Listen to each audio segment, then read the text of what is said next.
Hi, this is David again. I wanted to spread perhaps a little news that a lot of you may not know. I didn't know for many years in the church. I heard it as a rumor, the underground church in the wards and my friends and whatever. But I just confirmed it to the best of my ability. And that is this the Mormon church has no insurance. Now think about that, okay? Think about that, because I have. I've thought about it. Where and how do you not have insurance if you have a fleet of automobiles that the missionaries drive? Don't you have to prove auto insurance throughout the world that you have it? If someone slips and falls in a chapel, or snow falls on them, or an air conditioner comes off the roof and hits a primary kid in the head, where is the insurance? There's liability insurance, there's auto insurance, and certainly the church has several liabilities. Now, some of those liabilities are child molestation. When a bishop molests a child, there's a couple of words that help people who've never been in the insurance business. Okay, I've been in the insurance business a little bit, and I have a little bit, tiny little bit of a law background. I'm going to give you just what I know. Just what I know. Here's how people like the Mormon Church get around paying insurance. If you are a multimillionaire and you're supposed to have workman's comp insurance on your employees, or you're supposed to have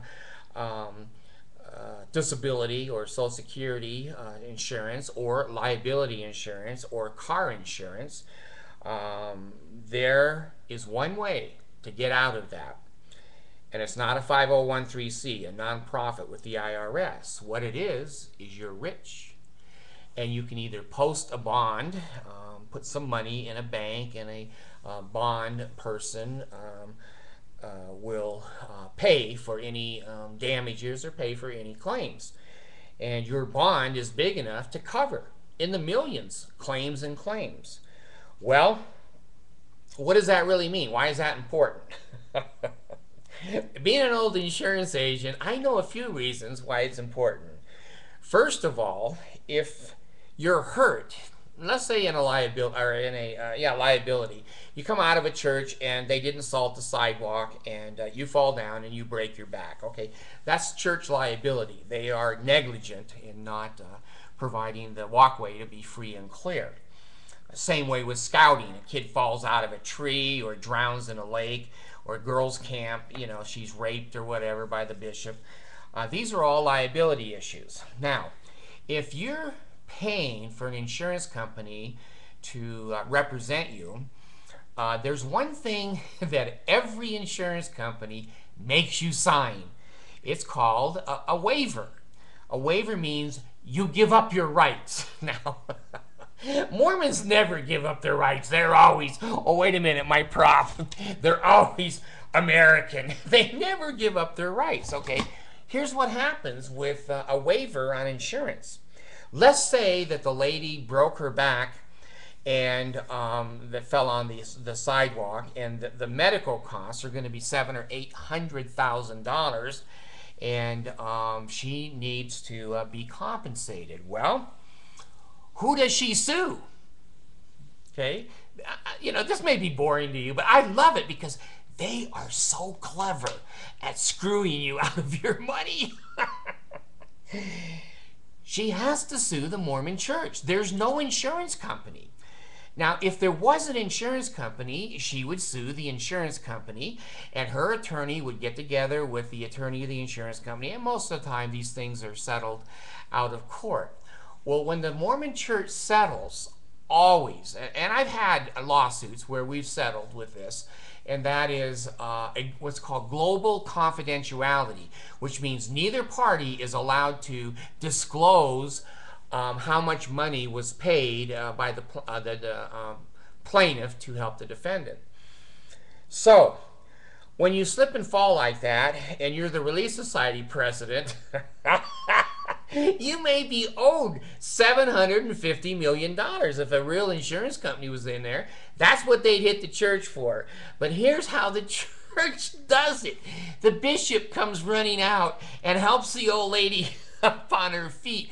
And now he's compassionate. He's, we're going to call an ambulance and the church will pay for it. And we're going to bring food into you and the church will pay for it. And the church will pay for it. And her medical bills, the church gets a discount on because they own LDS hospital in Salt Lake City. And so the president, state president, calls up and says, you know, we got a problem here. Fix her and make it cheap. So, you know, she might be out, you know, $90,000 for medical expenses. There's certainly no pain and suffering. She can't go to her bishop and say, oh, bishop, I've had pain and suffering. I haven't been able to see my kids at Christmas for 2 years, and I think there should be some punitive damages. You should be punished. You've done this before. I've seen kids fall out there all the time. Well, the punitive damages aren't there. They're not there because there's no court. There's no court. And so the Mormon church, the main reason that they don't have insurance is when the insurance company stands in for the Mormon church, the insurance company has common sense. They look at each other, it goes to committee, it goes to their doctors, and they look at each other and shake their heads and say, you know what? They want $750,000. The Mormon church says no. Our clients, the Mormon church, say no. But I think if we try to defend this, it might go to 2 or 3 million. The insurance company has the right to say to the Mormon church, get lost. We're paying the premium, or we're paying the claim. And the Mormon church goes, whoa, wait, we want control. We want control. And the insurance company goes, no. You're going to waste our money as an insurance company defending you. It could cost us 2 or 3 million, and we're bound to lose in front of a jury. So a court will submit a judgment, and the judgment then will be against the Mormon church, a nonprofit corporation. If they don't have insurance, there's no insurance company. You say, oh, okay, let's just go ahead and pay it, because the Mormon church is going to dig in. Man, they're going to dig in. And they're not going to pay that claim until the very last minute. And I've seen these things many times in the court system, that most cases are not solved until 20 or 30 minutes before the beginning of the trial. The two attorneys are sitting out in the hall, they're in a little conference room, and suddenly they come to striking a deal, and they go into the judge and say, Your Honor, we have a stipulation, and both parties agree to it. The judge approves the stipulation, out the door they go, and the Mormon church didn't pay $750 million to Sister Smith, because Sister Smith, when she talks to the bishop, and she says, gee, I really need about $700,000, and he'll say to her, well, Sister Smith, this is the Lord's money, and it's sacred money. You know the Lord doesn't need your money. He blesses you with 90% of your money, and you pay 10% to the church to pay for the functioning of the church. You don't really need $700,000, do you? What do you think you could really get along on? And she'll go, well, my sister can come in and nurse me, and I could get a new car that has crutches that can do on the steering wheel, and I can do, okay, can you give me $90,000? He said, well, I think that's very fair, and I think that's very kind of you. Bullshit. Mormon church doesn't have insurance. Now let me tell you another couple of reasons that your pesos, your euros, and your dollars are going down the poop chute. Down in Provo, there was a building called the Provo Tabernacle. Those of you who've never been there and never seen Utah County, it's a great big old building. I mean, it's big. It's a half a city block. It has spirals on it and beautiful woodwork, and if you go inside, it's fancier than the Mormon Tabernacle on Temple Square. Well, Jesus had the BYU productions in there one night, and Jesus said, just leave these wires. It's going to be okay. We'll see you in the morning after the practice. Well, in the middle of the night, the security guard is running his ass out of the building. That wire wasn't good, and Jesus doesn't have insurance. And the whole damn thing burned to the ground. Now, I'm not laughing that the Mormons lost a building. What I'm laughing at is that Jesus didn't protect them, and the building did burn to the ground. It was a beautiful building, and that loss to the community was sad. And I'm a little bit sad. The Provo Tabernacle, when I drove bus down there, I used to pick people up by the Provo Tabernacle. I used to see it all the time. It was right there on the corner. Well, it's laid in the ashes now for almost a year. And the Mormon Church didn't know what to do, because to restore it would be in probably the hundreds of millions of dollars. And they had no insurance. There's no fire insurance on that building. And they're not going to collect a dime. They're just going to dip in. They're going to stand out in front of Temple Square. Do you have any extra tithing? We need to build a building because we're such cheap asses. We didn't have insurance on that. Well, they didn't. The Santaquin Chapel, which is south on 15 down by Payson, was burned. $1.8 million worth of damage down there. And again, go on the evil computer and look at how many LDS chapels are burned and or graffitied and or vandalized over a year. And the numbers are just going up and up and up. And of course, when they do the news article on the reasons that these buildings are being defaced and burning down and arsoned, is that they're just teenagers being boys. Why are they always being boys in the Mormon chapel where the bishop says, do you masturbate, and where the scout program is, you don't get your merit badge and you're not an Eagle Scout? I guess there's no anger there among the teenagers. So if you want to believe it, believe it. I don't care. It's a real coincidence to me that there's so many arsons and vandalism by not always young people, but by older people. I don't know. Most of you in other countries don't know. It's been about a year and a half ago that some guy walked into a ward house in California. Dang, I think it was Riverside or San Bernardino area. And he asked, where's the bishop? And the guy said, I'm the bishop. And the guy pulled out a handgun and shot the bishop right in the head and killed him right in front of the ward. He was upset because of the way the bishop intervened in his divorce between him and his wife, which was private information, but the bishop got involved, paying for her attorney, or in some way, you know, implicating that the husband is a terrible, evil man, and he just went in and shot the bishop in the face, killed him.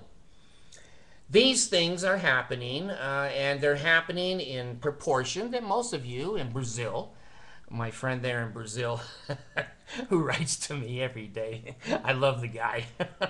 He's struggling with Mormonism, and I have others that, many others that write in. But please be aware that the church doesn't have any insurance because they don't want to give the power over to the insurance company to settle the claim. The church will just dig in for years and years and years. Now, I've dealt with their Salt Lake law firm. They're good. They're good in certain areas. They're not good in disability. I beat their ass in disability. But they're good in other areas, and they know how to manipulate the law system. You know, when you go to law school, they say that the law is not supposed to be a sword or a shield. The Mormons use it both ways. It's a sword and a shield, and they'll beat you to death with the shield and stab you with the sword. When you go to court in Utah against the Mormon Church, you can't even find an attorney. I've looked sometimes for attorneys, and not one of them will defend you against the Mormon Church, because the Mormon Church can retaliate to an attorney, and they can lose their license and other things.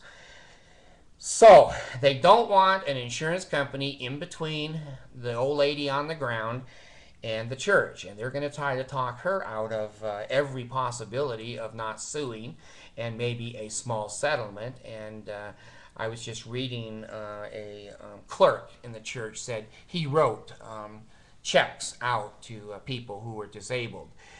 from the Mormon account. It wasn't from an insurance company. So, are you getting your money's worth? Well, the church now says that the tabernacle, I guess, is too expensive to restore. And they've already got a temple in Provo, and they have a temple in American Fork, which is only 30 miles from Provo. And they have a new temple going up in Santa Quin, which is down the road, only 20 miles down the road. And they have a Payson temple, and that's in the Utah County. So those of you people that have to travel by motorcade and ships and boats and spend your life savings to go and get endowed, you can get endowed here in the Salt Lake Valley. We use your pesos to just build temples and stake centers everywhere. The white man has all of the advantages. If you're dark skinned, just pay your money. Just pay your money. That's the way the slaves did it. Pay your money. The Provo Tabernacle now is going to be a temple. There's a Provo temple. You're going to have two temples within, maybe a mile and a half, maybe 2 miles. It might be a mile and a half. You go down University Avenue there. So they're going to build a new temple on the tabernacle site. So I just wanted to be upfront from what I know. Now, please, if you're a Mormon and you know more than I do, I'm not embarrassed. And I'll do a public video. If you call up and say, I'm from the church office building, first of all, I'm going to have your call traced. Not that I think you would lie. And if you have authority and say, David, you're full of shit. We have insurance here, we have insurance there. What you put on that video is incorrect. If I have proof, I'll go right back on and I'll put on another video and say, I was wrong. I made comments and I took references that were not good. And this person has proved to me that the Mormon church doesn't try to browbeat people who are being sued and they're suing the church. Now, there was just a court settlement up in Puget Sound on the Boy Scouts that the Mormon church had global confidentiality. No one knows how much money they paid, but they paid a family, maybe 2 or 3, I don't remember how many defendants there were there, hundreds of thousands of dollars for damage. So you're being ripped off because the church will not pay an insurance premium. An insurance company knows damn well when to just give up and say, hey, pay it. It's going to go into the millions to defend it. Now, here's the other thing that I know about the law, and I don't like about the law, but it's the way the law is. If you sue the Mormon church, the first thing you've got to do is you've got to serve them. You've got to have paperwork and serve them. Well, all corporations, nonprofit and profit corporations, must designate a person who is the receiver of personal documents for lawsuits. You can't just walk up, well, I did. And the liability is so high that you can do this, but I'm not an attorney. Don't get the Mormon attorneys on me. I'm just telling you what I experienced. You're supposed to send the legal documents to the person who receives service for the Mormon church. Well, that person could be out of town 2 or 3 weeks, or they may be in Europe dedicating a new chapel, and it may take you a week, 2 months, 3 months, who the hell knows, to just serve them. Okay, and now the church will come back with what they call a general denial, which means this should be thrown out. It's called a, it's an R word. But anyway, they'll come back and say, well, everything that this person says is a lie. It's just not true. And then you got to write new papers again. Now remember, every time you're doing this, your attorney is going to charge you $200 an hour, and he's going to write back, and then he's going to request or a hearing and before a judge.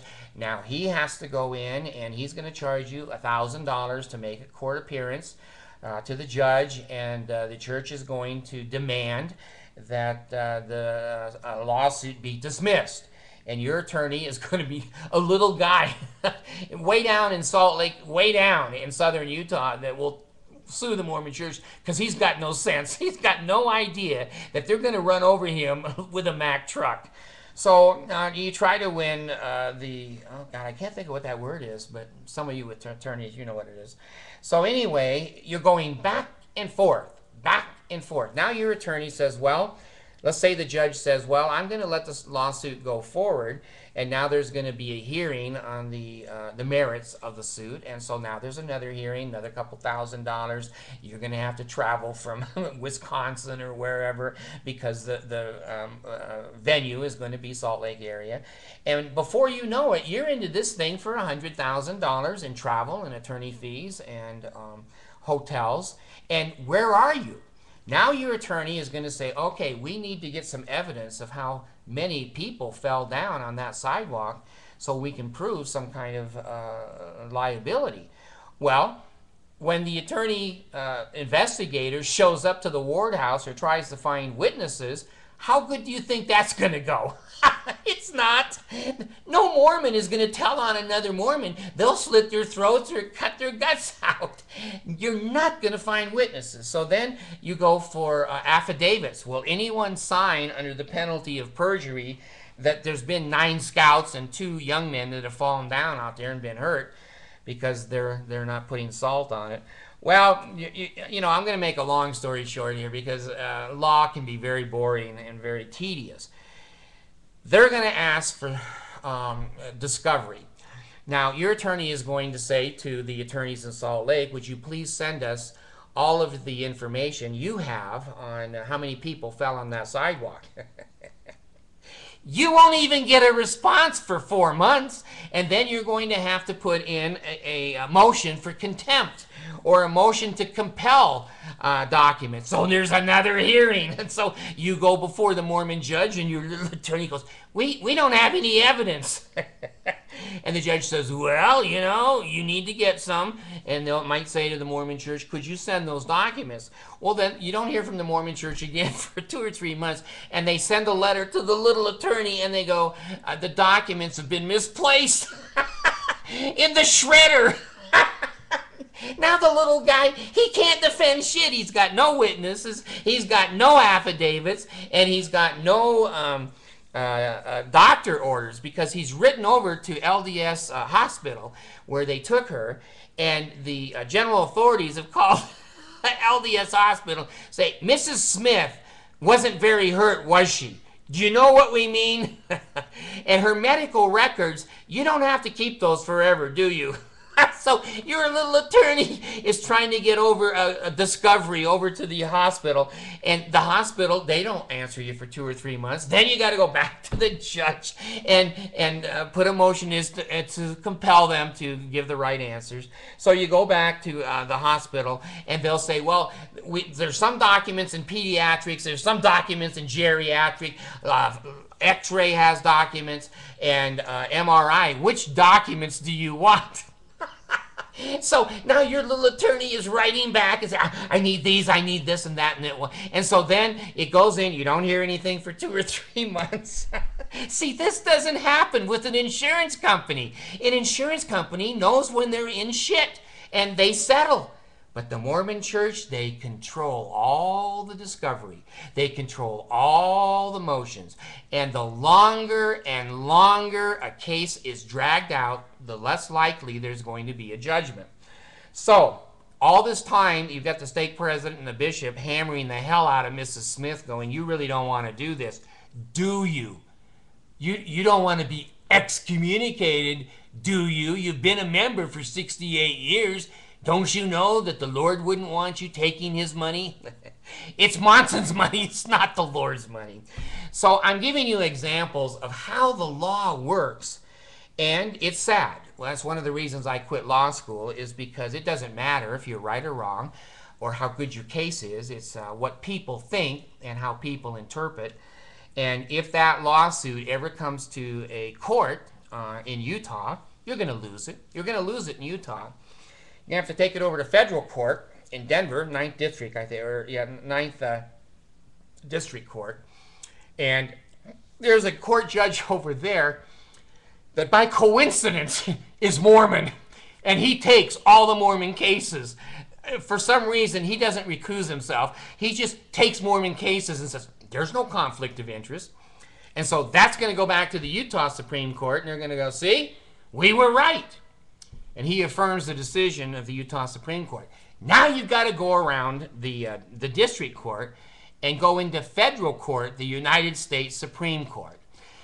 Do you know how much money it costs, and do you know how many cases the U.S. Supreme Court takes per year, and only certain attorneys, and your little attorney from southern Utah, he's not qualified and he's not certified to practice before the Supreme Court of the United States. So now you're in Washington, you've had to hire one or two more law firms, and it goes on and on and on. And finally, you know, one of the general authorities will come to Mrs. Smith in a wheelchair and go, honey, you know, we really feel bad this happened. We'd like to give you $90,000, and that's the inspiration of the Lord. Would that be okay?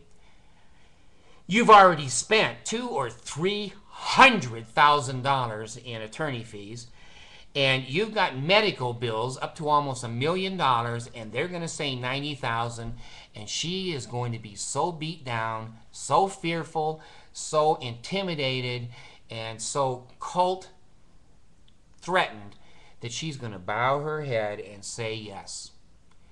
That's why the Mormon Church doesn't buy insurance. It's not economical. It's control, control, control. And their attorneys in Salt Lake are smart as a whip.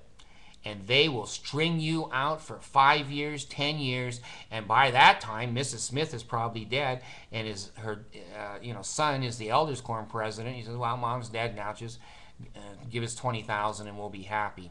So they're smart. They're ruthless, and they can be cruel. They can be cruel. So the Santa Quinn Chapel has to be repaired with your tithing money, and the Provo Tabernacle burned down, and they have no insurance for that, and they're going to put up a new temple there that is 1.5 miles from the Provo Temple. And they're a Mormon.